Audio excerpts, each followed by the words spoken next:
that came to represent for me a tangible experience of not just an integration of my thoughts and emotions, but the integration of my whole body, mind, self.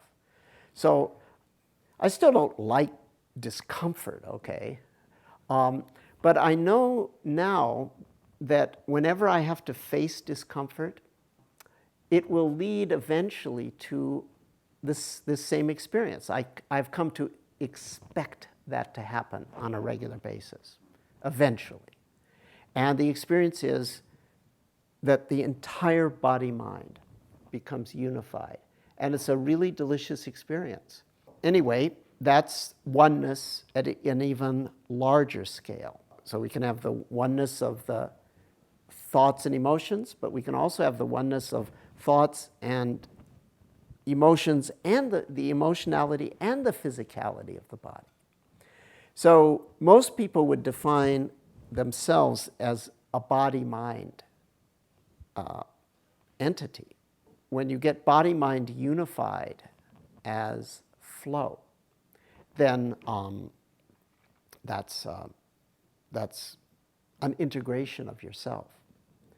But how about the outside world? How about the world of sights and sounds? What I just described was a kind of other, the touch, and my feel, image, talk, which is sort of the perceiver, the it of the touch and the me of the fit, the feel, image, talk, becoming a single flow, united. When you have a complete experience of sight, external seeing, and at the same time you have a complete experience of your thoughts and emotions about what you see, then the exact same thing happens. Your eye never fixates on the external side of the flower, for example, here. So the flower is a flow of light, of colored light. And the eye looking at the flower is a flow of feel, image, talk colorations, you might say. And those two flow together, and that gives a unification of inside and outside along this dimension. And even easier for most people is with sound. That's probably why people like music so much, because they, whether they know it or not, they can have an experience of merging or oneness with the music. But if you understand the sensory components and how allowing your thoughts and reactions to the music to arise without any interference, so they just flow. They're suffused with concentration, clarity, and equanimity, so they become simply a flow of energy. And the music itself is relatively easy for people to experience that as a flow of energy. The hard part is to experience the listener as a flow of energy. What I found interesting when I asked people about their experiences of music, people that weren't meditators, right? Lots of people talked about the music gives them a kind of energy. And that means that although they don't quite have the categories clear and they don't quite realize the potential, when they're having that kind of, quote, energy with the music music is beginning to cease being a thing, and it's starting to become a flow, a doing.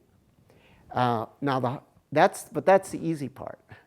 The hard part is you're going to have thoughts and emotions that react to that music. To experience them with so much concentration, clarity that they flow. And the music is also flowing, so the music and the listener literally become a single integrated arabesque of empty energy. And if you can do it with music, you can do it with ordinary sounds.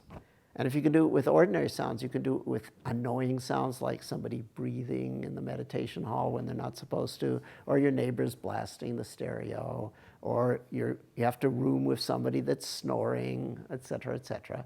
So you have these various rageful reactions to the sonic invasion. Well, that's feel, image, talk. And then there's the flow of the sound. It turns out that impermanence, flow, change is the great integrator. It integrates the head and the heart. It integrates the mind and the body. It integrates the inside and the outside. It's a vacuous integration, though. It's a 1 and a 0 at the same time. In addition to integrating the head and the heart, the mind and the body, the inside and the outside, there's an even more awesome level of integration.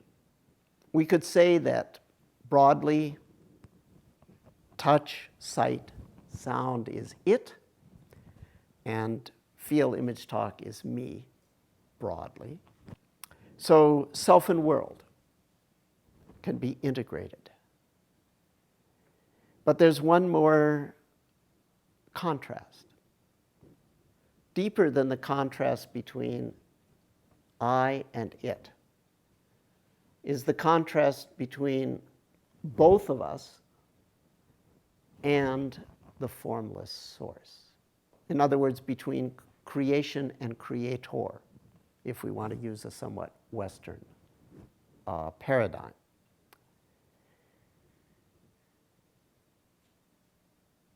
When that connection becomes integrated, when there is one with the zero, the ultimate zero, that's the ultimate integration.